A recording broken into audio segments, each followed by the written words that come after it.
श्रीमद् भागवत महापुराण के प्रथम स्कंद के 9वें अध्याय के बारे में संक्षेप में चर्चा करते हैं। आपने पिछले प्रसंग में युधिष्ठिर आदि पांडवों के द्वारा महाभारत के युद्ध में मरे हुए मृत स्वजनों का और दैहिक संस्कार का वर्णन सुना।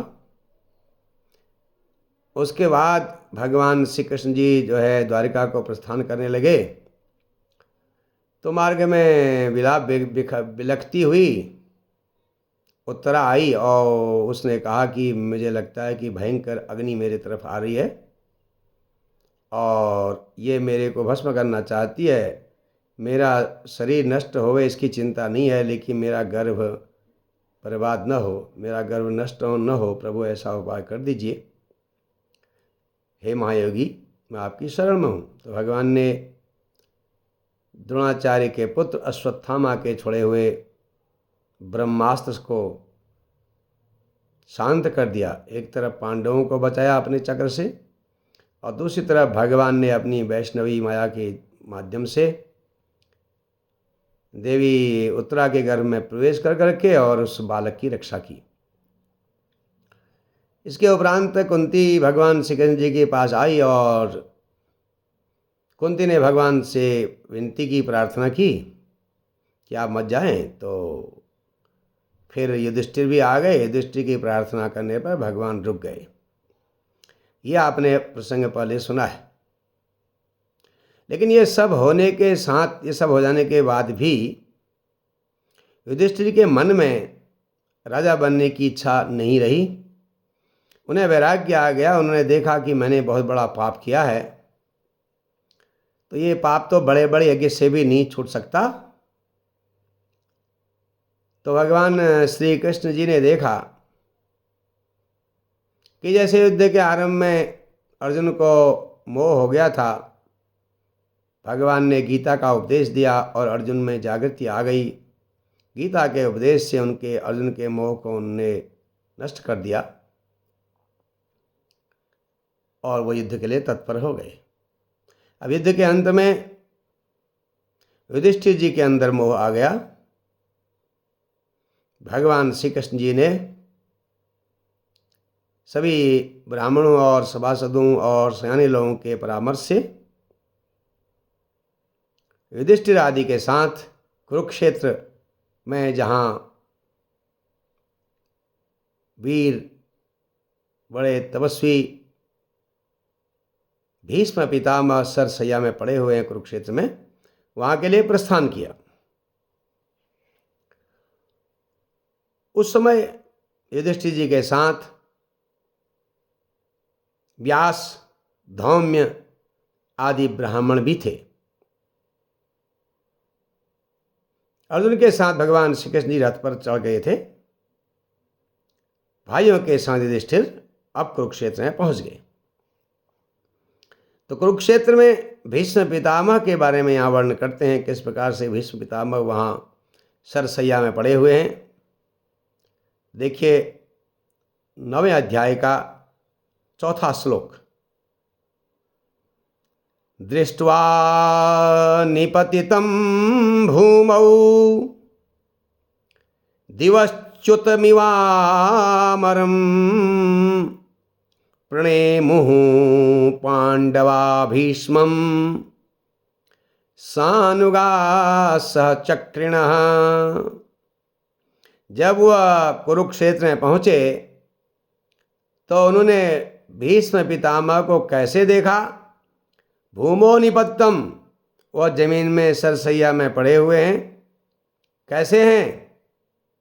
दिवश्च्युतमिवापरम, स्वर्ग से जो गिर गए हैं ऐसे अमरम इव, देवता की तरह उनको देखा।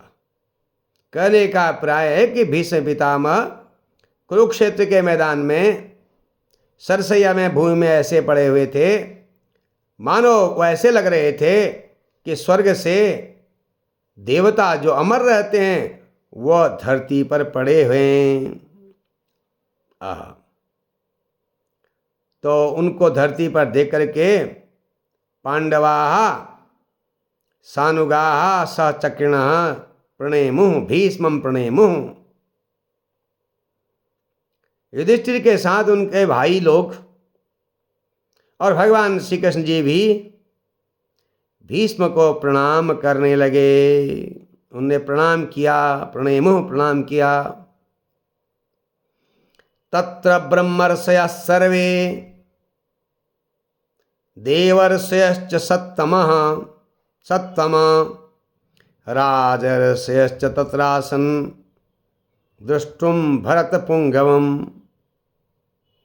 भरतपुंगवम् दृष्टुम, जो भीष्म पितामह हैं, उनके दर्शन करने के लिए, उन्हें देखने के लिए सभी ब्रह्मर्षि और सर्वे देवर्षयः, सभी देवऋषि और राजर्षयः, राज ऋषि भी वहाँ पर आ गए। तो सभी ऋषि मुनि लोग वहाँ पर पधार गए हैं, जिनमें पर्वत हैं, नारद हैं, धौम्य हैं, वेदव्यास जी हैं, भरदत्त हैं, भरद्वाज हैं, शिष्यों के साथ परशुराम जी हैं, वशिष्ठ हैं, इंद्रमद, त्रित, गत्समद, असित, कक्षिवान, गौतम, अत्रि, विश्वामित्र, सुदर्शन और सुखदेव जी भी वहाँ पर उसी समय शिष्यों के साथ सभी ऋषि मुनि लोग पधार गए हैं। आहा। तो इस प्रकार कश्यप ऋषि और अंगिरा पुत्र बृहस्पति भी आए, सब वहाँ पधारे। भीष्म पितामह जी ने उन सब ऋषि मुनियों को अपने सन्मुख देखा। देखिए, बड़ा रोचक श्लोक है, नवा श्लोक। तान् समेतान् महाभागा नोपलभ्य वसूत्तमः पूजयामास धर्मज्ञो देश काल विभागवित। यहाँ पर भीष्म जी की विशेषता बताते हैं। देखिए, भीष्म जो हैं वह एक बड़े कठिन व्रत का पालन करने वाले ब्रह्मचारी हैं और हस्तिनापुर की रक्षा के लिए उनने प्रण लिया है। ऐसे भीष्म, जिन्होंने अपने पिताजी को सुख देने के लिए आजीवन ब्रह्मचर्य का व्रत ले लिया और पिताजी के सुख के लिए दूसरा बड़ा प्रण ये किया कि वह कभी भी राजा नहीं बनेंगे। ऐसे, और उन्होंने जीवन भर वीरता का काम किया, वो वीर रहे और उनके अंदर बहुत ज्ञान था। तान समेतान महाभागान, वह जितने भी ऋषि मुनि आए थे उनको उपलभ्य वसूत्तमः, जो वसुओं में श्रेष्ठ हैं भीष्म पितामह, उन्होंने देखा। वो देश काल विभागवित, वह देश काल के विभाग को, देश काल की बातों को समझते थे। कौन से समय में, कौन सी स्थिति में क्या काम करना चाहिए, ऐसे देश काल के विभाग को समझने वाले, जानने वाले भीष्म पितामह जो थे, उन्होंने, उस धर्मज्ञ भीष्म पितामह ने सभी ऋषियों का पूजन किया, पूजयामास, उनका सत्कार किया।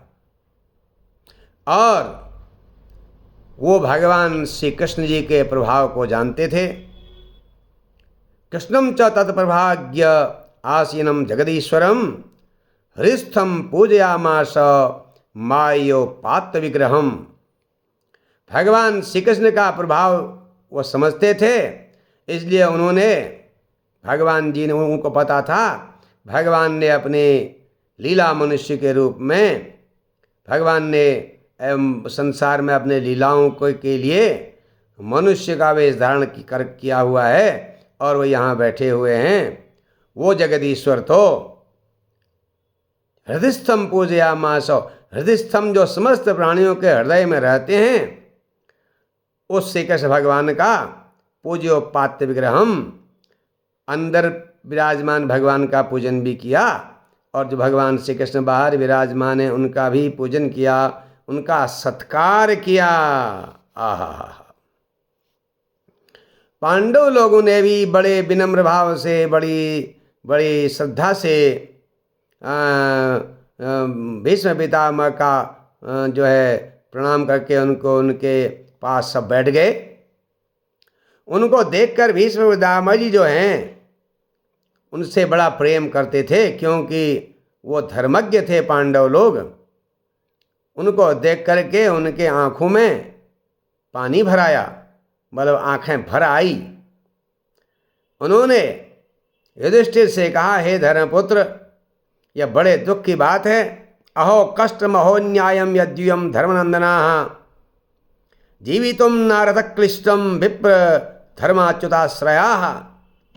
12वां श्लोक 9वें अध्याय का। उन्होंने कहा, हे धर्मपुत्र, अहो कष्टम अहो अहो अन्यायम, यह बड़े कष्ट की बात है और बहुत बड़े अन्याय की भी बात है। तुम लोगों ने ब्राह्मण धर्म और विप्र धर्माच्युताश्रया, तुम लोग ब्राह्मण धर्म और भगवान श्री कृष्ण के आश्रित रहते हो। ये आश्रित रहते रहे हमेशा। ये सब होते के बावजूद भी फिर भी तुम्हारे लिए बहुत कष्ट हुए, तुमको बड़े कष्टों में जीना पड़ा। अहो कष्टम अहो अन्यायम, तुम्हें बड़ा कष्ट हुआ।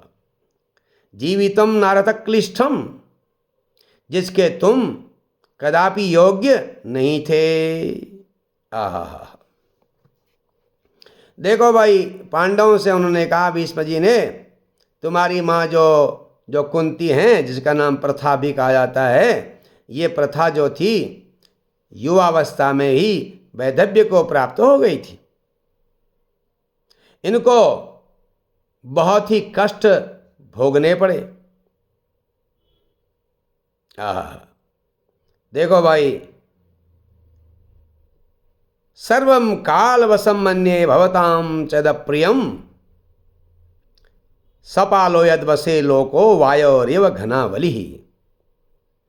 जिस प्रकार बादल हवा के अनुसार चलते हैं, कहना चाहिए कि बादल हवा के बस में होते हैं, इसी प्रकार जो तुम्हारे लिए यद अप्रियम भवताम यद अप्रियम, जो आप लोगों के लिए कष्ट हुआ, जो आप लोगों के लिए अप्रिय हुआ, वो सर्वम कालकृतम मन्ये, वो सब काल भगवान का किया है, क्योंकि सब कुछ काल भगवान के ही अधीन है। ये उन्हीं की लीला है। सपालो यद्वसे लोको, देखो भाई, लोकपाल आदि जिनके सब बस में हैं, सारा संसार उनके अनुसार चलता है, काल पुरुष के अनुसार। इसलिए तुमको काल के प्रभाव से ही ये कष्ट झेलने पड़े हैं। नहीं तो विचार करो, बड़ा रोचक, बड़ा अद्भुत श्लोक यहाँ पर है, 15वां श्लोक। पांडवों से भीष्म पितामह ने कहा, बहुत रोचक बात बताई। यत्र धर्म सुतो राजा गदा पाणिर्ब्रकोदरः कृष्णो स्त्रीगांड्यम चापम सुहृत कृष्ण तथो विपत। देखिए, बड़ी जोर की बात है।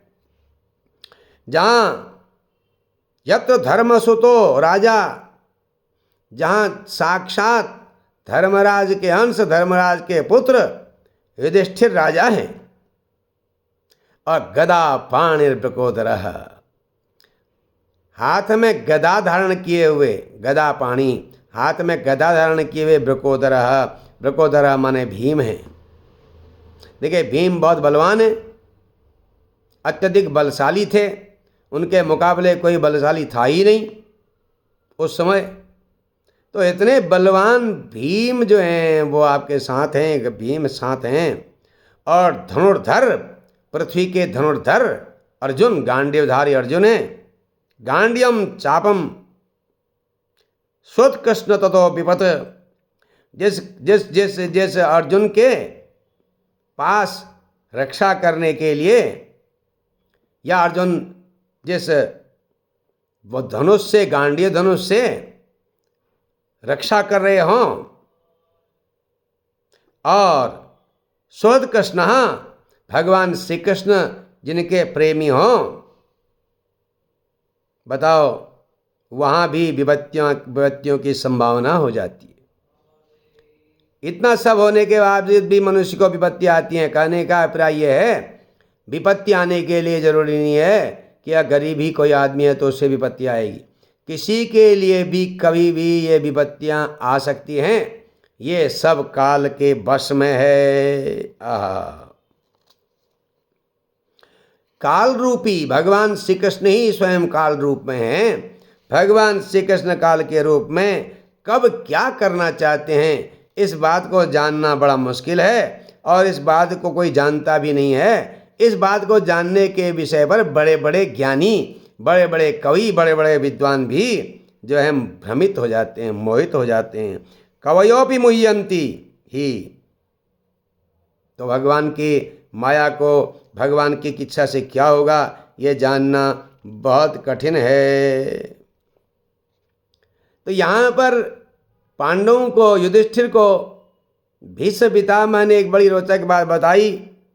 एस वै भगवान साक्षात दाद्यो नारायण पुमान मोहयन माया लोके गूढ़श्चरति विष्णुषु। देखो भाई, ये जो भगवान श्री कृष्ण है, इनको सामान्य मत समझना, सामान्य समझने की गलती मत करना। ये भगवान साक्षात भगवान ही है। ये भगवान श्री कृष्ण, ये नारायण हैं, ये सबके आदि कारण हैं। अपनी माया से लोगों को मोहित करते हैं। मोयन माया लोकम, संसार के लोगों को अपनी माया से मोहित करते हैं। और गूढ़श्चरति विष्णुषु, वृष्णिवंशियों में, यादव में, यदुवंशियों में गूढ़श्चरति छिपकर ये जो है अपनी लीला करते हैं, अपने कार्य करते हैं। आहा, इनकी महिमा, इनकी महिमा का जो प्रभाव है, भगवान श्री कृष्ण जी की महिमा का जो प्रभाव है, वो बहुत ही गूढ़ है, रहस्यमय है। हे युधिष्ठिर, इसको कौन जानते हैं? गुह्यतमं शिवः वेद। उनके गुह्यतम, इनका जो रहस्यमय जो प्रभाव है, उसको शंकर भगवान जानते हैं। देवर्षि नारद साक्षात भगवान कपिलो नृप। देवर्षि नारद जी जानते हैं, और स्वयं भगवान कपिल ही इनकी विषय में जानते हैं। यन्मन्यसे मातुलेयं प्रियं मित्रं सुहृत्तमं अकरो सचिवं दूतं सौहृदादथ सारथिं। यन मातुलेयम मन्यसे, जिसको तुम अपना मातुले, ममेरा भाई मानते हो, और प्रियम मित्रम स्वत्तमम, जिन भगवान श्री कृष्ण जी को तुम प्रिय मानते हो, प्रिय मित्र मानते हो, और सबसे बड़ा श्रोत्तमम हितैषी मानते हो। अकरो सचिवम सूतम सौहृदादथ सारथिम, जिन्हें तुम अपने प्रेम के कारण अपना मंत्री, दूत, सारथी आदि बनाने में भी संकोच नहीं करते हो। ये स्वयं क्या हैं? परमात्मा हैं। आहा,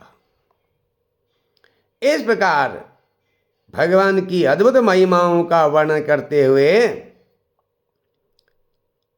भीष्म पितामह जो हैं, उनके बारे में फिर बताते हैं। ये भगवान जो है ना, सर्वत्र सम हैं, सभी को एक दृष्टि से देखते हैं। सर्वत्र सम होने पर भी देखो भाई, जरा विचार तो करो, ये अपने भक्तों के लिए, अनन्य प्रेमी जनों के लिए कितनी कृपा करते हैं। देखो यही कारण है, यन्मे सुस्थित साक्षात कृष्णो दर्शनमागतः, जो कि मैं अपने प्राणों का त्याग कर रहा हूँ, असूस्थितः मैं, जो कि मेरे अपने प्राणों के त्याग करने का समय आ गया है, मैं अपने प्राणों का त्याग करने वाला हूँ। इस भगवान श्री कृष्ण जी ने साक्षात कृष्णो दर्शनम आगतः। अब इस समय भगवान श्री कृष्ण जी ने मुझे साक्षात दर्शन दे दिया है। भक्त्या वैश्य मनो यस्मिन् वाता यन्नाम कीर्तनम तदन कलेवरम योगी मुच्यते काम कर्म भी। 23वां श्लोक। देखो, जो भगवत भक्ति में पूरे समर्पित भाव से लगे रहते हैं, जो भगवत परायण होते हैं, ऐसे जो योगी जो है, तपस्वी जो है, योगी तजन कलेवरम मुच्यते काम कर्म भी यन्नाम कीर्तन, जिन भगवान श्री कृष्ण जी के, जिस भगवान के नाम कीर्तन करने वाले भगवत परायण योगी लोग बड़े भक्ति भाव से, भक्त्या वैश्य मनो यस्मिन, और अपने पूरे समर्पण भाव से अपने मन को जिसमें लगाते हैं, और इस प्रकार भगवान में मन लगा करके संसार के काम कर्म ही मुच्यते, संसार की समस्त कामनाओं से और कर्म से भी मुच्यते, कर्मों के बंधन से भी ये छूट जाते हैं। ऐसे लोग, भगवत परायण लोग, इनका नाम कीर्तन करते हुए शरीर का त्याग करते हैं। त्यजन कलेवरन, अर्थात जो योगी लोग हैं, जिस भगवान का को अनन्य भावना से जिनका ध्यान करते हैं, चिंतन करते हैं, अपने मन से और वाणी से, वाचा यन नाम कीर्तन, वाणी से जिनके नाम का कीर्तन करते हुए जब शरीर का त्याग करते हैं, तो वो संसार के काम और कर्मों के बंधन से मुक्त हो जाते हैं। आहा, बड़ा रोचक है। अब यहाँ पर भगवान को सामने देख करके भीष्म पितामह कहते हैं, बड़ा रोचक है। 24वां श्लोक। सदेव देव भगवान प्रतीक्षताम् कलेवरं यावदिदं हिनोम्यहम् प्रसन्नहासा अरुणलोचनो लसत् मुखाम्बुजो ध्यानपथश्चतुर्भुज। बड़ा रोचक है। सदेव देव भगवान, वो देवताओं के भी देवता, देवताओं के भी देव भगवान श्री कृष्ण जी प्रतीक्षताम, प्रतीक्षा करें। कब तक? कवेल कलेवरम यावदिदम हिनोम्यहम, यावद इदम कलेवरम अहम हिनोमि, जब तक मैं अपने शरीर का त्याग नहीं कर देता, तब तक भगवान ऐसे ही मेरी प्रतीक्षा करें। देखिए, एक भक्त जो है भगवान को भी आदेश दे रहा है, उसके भक्ति का प्रभाव देखिए, और भगवान सामने खड़े हैं। कैसे कैसे भगवान कैसे खड़े रहे? प्रसन्न हासारुणलोचनोल्लसत मुखाम्बुजो ध्यान पथश्चतुर्भुज। कैसे भगवान हैं? जो प्रसन्न हैं, प्रसन्न मुख से, जो मुस्कुराते हुए, अरुण लोचनो, जिनकी आंखें अरुण हैं, अरुण रंग की हैं। आहा, कहना चाहिए जिनके नेत्र रक्त कमल के समान हैं। लोचनो लसद, जिनका और जिनके जो 4 हाथ हैं, और मुस्कुराते हुए अपने कमल के समान मुख के से जिनका ध्यान योगी लोग करते हैं, ध्यान में जिनका दर्शन करते हैं, अन्य लोग कोई भी जिनका ध्यान भगवान का हृदय में करते हैं, ऐसे रूप में तब तक स्थिर रहें जब तक मैं अपना शरीर न छोड़ दूं। इसके बाद भीष्म पितामह जो थे युधिष्ठिर को अलग अलग प्रकार के प्रश्नों का उत्तर देने लगे। युधिष्ठिर ने भगवान के सन्मुख ही भीष्म पितामह से, सरसैया पर सोए हुए भीष्म पितामह से, जो बहुत से ऋषि मुनियों के से चारों तरफ से घिरे हुए, उन पितामह के सामने नाना प्रकार के प्रश्न पूछे। भीष्म पितामह ने मनुष्य के आश्रम के अनुसार उसके स्वाभाविक, उसके धर्म कर्म के बारे में बताया, वैराग्य और राग के बारे में समझाया, विभिन्न प्रकार की प्रवृत्ति और निवृत्ति मार्ग के बारे में भी उनको उत्तर दिया। धर्म, दान धर्म, राजधर्म, मोक्ष धर्म, स्त्री धर्म और भगवत धर्म, इन सब का अलग अलग संक्षेप में और जहाँ विस्तार की जरूरत थी उसका विस्तार में उन्होंने वर्णन किया।